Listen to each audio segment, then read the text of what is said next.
Jueves 27 de junio. Lección última. Lección número 13. El triunfo del amor de Dios. Para memorizar.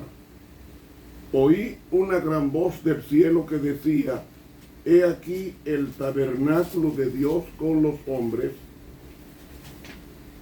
y morará con ellos, y el mismo Dios será con su pueblo, y limpiará Dios toda lágrima de los ojos de ellos, y ya no habrá más llanto, ni clamor, ni dolor, porque las primeras cosas pasaron. Apocalipsis 21, 3 y 4. Generoso y grandioso Padre, tus más de 7,000 promesas que hay en la Biblia nos sustente en el resto de nuestra existencia. Nos sentamos a escuchar tu voz. Ábrenos el entendimiento, como lo hiciste con los discípulos camino a Emaús, porque en Jesús nuestro Señor te lo pedimos. Amén. Para hoy jueves, 2 eternidades. Hemos venido hablando de que durante el milenio tomaremos 1000 años revisando los libros de por qué los malos se perdieron. Es decir, hay una descripción, y yo podría decir no libros, la Biblia habla de libros, porque nos habla en el lenguaje de la época. En su época los libros eran rollos, pergaminos enrollados, que se desarrollaban o se abrían, y había anotaciones o se anotaban cosas en estos rollos o pergaminos.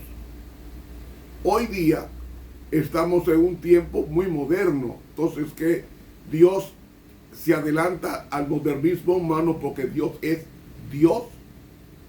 Dios no necesita libros para tener una buena memoria, ni tampoco necesita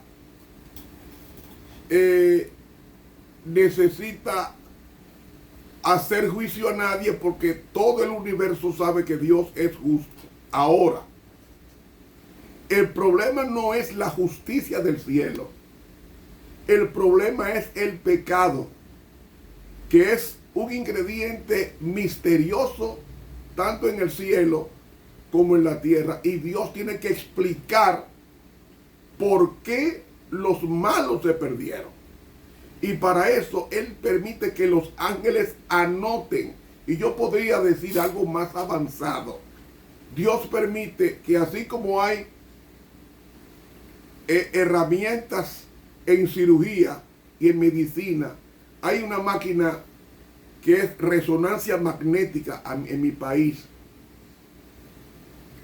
Hay equipos que te escanean el cuerpo entero y te ven por dentro como si tuviera tu cuerpo desnudo, lo que tiene adentro. Es decir, no hay que abrir el cuerpo para saber la condición del hígado o la condición del corazón o de la condición del riñón o la condición del páncreas. Te ponen un scan y te escanean el cuerpo, y sin necesidad de abrirlo ve lo que el cuerpo tiene por dentro. Pero no solamente eso, sino que también, no solamente eso, sino que los ángeles tienen capacidad para ver tus pensamientos por voluntad de Dios, por mandato divino, y ver todo lo que tú piensas y lo que tú vas a hacer con esos pensamientos. Entonces, ellos registran en video todos esos pensamientos en películas. Va registrando no solamente los pensamientos, sino también las acciones y las intenciones del corazón, para que el juicio sea un juicio interno y externo. De tal manera que la justicia de Dios sea totalmente aclarada ante un universo expectante de 6,000 años de pecado en este planeta Tierra, porque este planeta Tierra es el teatro donde el pecado se desarrolló con fuerza y el universo se convenció de la malignidad del pecado cuando Cristo fue crucificado. Es decir, lo que el pecado hizo en Cristo era el propósito que tenía Satanás con todos los seres creados, destruirlos a todos. Dice en el libro Primeros Escritos que los demonios no están juntos. Ellos se juntan solamente para destruir a un hijo de Dios, y después que lo destruyen, entonces se gozan y pelean entre sí. No hay paz entre los demonios, es una guerra constante. Repito, solamente se unen cuando van a destruir a un hijo de Dios. Porque esa es la naturaleza del pecado que dañó a Satanás, convirtiéndolo de Lucifer a Satanás o diablo, y a los ángeles malos, que ahora son demonios. Entonces, ¿qué sucede? Como Satanás y los demonios se pasaron 1000 años en la tierra, en el milenio, en oscuridad, para que ellos reflexionaran durante 1000 años todo el daño que hicieron. Ahora, después del milenio que viene, después del milenio, viene Cristo, según el profeta Isaías, viene Cristo y viene con la santa ciudad. Y la santa ciudad desciende sobre la tierra y se asienta sobre el monte de los olivos. ¿Dónde dice eso? En Zacarías 14, versículos 4 y 9 dice: y se afirmarán sus pies en aquel día sobre el monte de los olivos que está enfrente de Jerusalén al oriente. ¿Ven? Al oriente. En el mismo lugar donde Cristo fue crucificado, donde Cristo sufrió la agonía, ahí el Cristo vendrá con sus santos que están en el cielo, con los redimidos, dentro de la santa, viene con ellos, y la santa ciudad se asienta sobre ese monte que se convierte en un valle extenso, como dice aquí, y el monte de los olivos se partirá por en medio hacia el oriente y hacia el occidente, haciendo un valle muy grande, y la mitad del monte se apartará hacia el norte y la otra mitad hacia el sur, y Jehová será rey sobre la tierra. En aquel día Jehová será uno y uno su nombre. Ahora bien, cuando Cristo asienta los pies para purificar el territorio donde se asentará la santa ciudad, y la santa ciudad se asienta con los hijos suyos redimidos en él, ¿qué va a pasar? Oiga lo que dice el capítulo 40 del libro en inglés Spiritual Gifts, es decir, dones espirituales, de la pluma inspirada, en el tomo 1, página 214. Dice así: entonces Jesús y todo el séquito de ángeles santos y todos los santos redimidos salieron de la ciudad. Los santos ángeles rodearon a Jesús y lo acompañaron en su camino, eso aquí en la tierra, después del milenio, y siguió el séquito de los santos redimidos. Entonces Jesús, en terrible y majestuosa y temerosa majestad, llamó a los impíos muertos, y surgen con los mismos cuerpos débiles y enfermizos con que descendieron a la tumba. ¡Qué espectáculo!, dice ella. O sea, los impíos que bajaron, unos ciegos, otros sordos, otros paralíticos, otros tetraplégicos, cuadraplégicos, todos esos pasivos corporales o somáticos se van a levantar con esas mismas enfermedades. El que tuvo cáncer se va a levantar con su cáncer. El que tuvo lupus se va a levantar con su lupus. El que tuvo enfermedad, enfisema, se va a levantar con la enfermedad con que descendió a la tumba y no se arrepintió. Ellos, los malos, se van a levantar con todo ese pasivo, tanto inmoral como el pasivo físico, su deterioro físico con que descendieron a la tumba. Y dice aquí, en la primera resurrección todos salieron en flor inmortal, o sea, los que aceptaron a Cristo. Pero en la segunda resurrección, las marcas de la maldición son visibles en todos. Los reyes y los nobles de la tierra salen con lo bajo y lo vil, sabios e ignorantes juntos. Todos observan al Hijo del Hombre, que es Cristo, y los mismos hombres que lo despreciaron y se burlaron de Jesús y lo hirieron con la calla y que se pusieron la corona de espinas sobre sus sagradas sienes, lo contemplan en toda su majestad real, como un sol. Un sol. Los que le escupieron en la hora de su juicio, ahora se vuelven de su penetrante mirada y de la gloria de su rostro.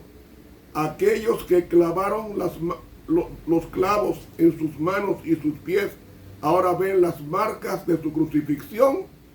Los que empujaron la lanza en su costado, he aquí las huellas de su crueldad en su cuerpo, y saben que es el mismo aquel a quien ellos crucificaron y se burlaron en la agonía de expirar.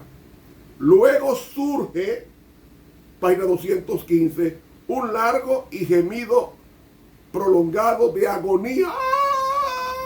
¡Ay! ¡Ay! Mientras huyen para esconderse de la presencia del Rey de Reyes y Señor de Señores. Entonces Jesús y los santos ángeles, acompañados por los santos, regresan a la ciudad, y los amargos lamentos y quejidos de los condenados llenan el aire. Llenan el aire. Entonces, como los malos fueron resucitados por Cristo después del milenio, Satanás dice: yo los resucité. Ahora vamos a formar un ejército para destruir a los que están dentro de la santa ciudad y apropiarnos de ella, porque es de oro puro y es también de piedras preciosas. Entonces, dice la página 215 del libro Spiritual Gifts, es decir, dones espirituales, de la pluma inspirada, dice: Satanás tiene éxito en engañarlos y todos comienzan inmediatamente a alistarse para la batalla. Construyen armas de guerra, porque hay muchos hombres hábiles en ese enorme ejército. Ahora yo hago una pregunta: ¿con qué ustedes creen que van a atacar la Santa Ciudad? ¿Con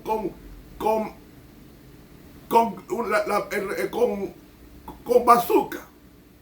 ¿Con cañones? No, Satanás sabe que no puede ser destruido con cañones. ¿Qué hace? Él forma una infraestructura que se va a tomar años.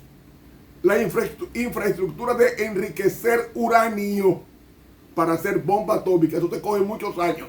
O sea que ellos no van a morir en un día o el mismo día que resuciten. Van a hacer una infraestructura, cañones de guerra, anfibios, portaaviones. Dice, van a hacer armas de guerra. En otros libros, creo que en el libro La Historia de la Redención, dice que van a hacer armas muy avanzadas, armas muy modernas, dice la pluma inspirada, en otra cita. Es decir, él se va a preparar con bomba nuclear, con submarino nuclear, con aviones bombarderos nucleares intercontinentales. Él los va a fabricar, y eso se coge muchos años. Porque sí, para fabricar las armas más modernas, dice la pluma inspirada, entonces se va a tomar muchos años. modernas, mis hermanos, muy modernas. Enriquecimiento de uranios, extraerlo del fondo de la tierra. Hacer esos camiones, hacer esa carretera donde va a llevar a los soldados y a la banda motorizada de vehículos, señores.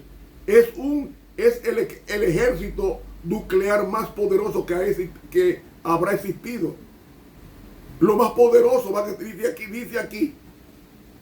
dice aquí, muchos hombres hábiles en ese enorme ejército.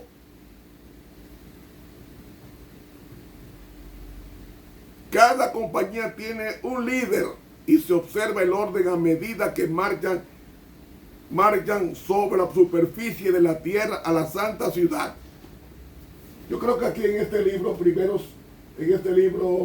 La Historia de la Redención, aquí dice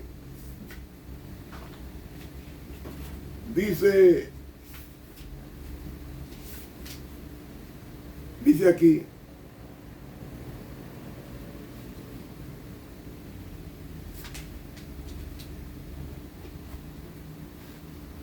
Satanás, ¿o cree?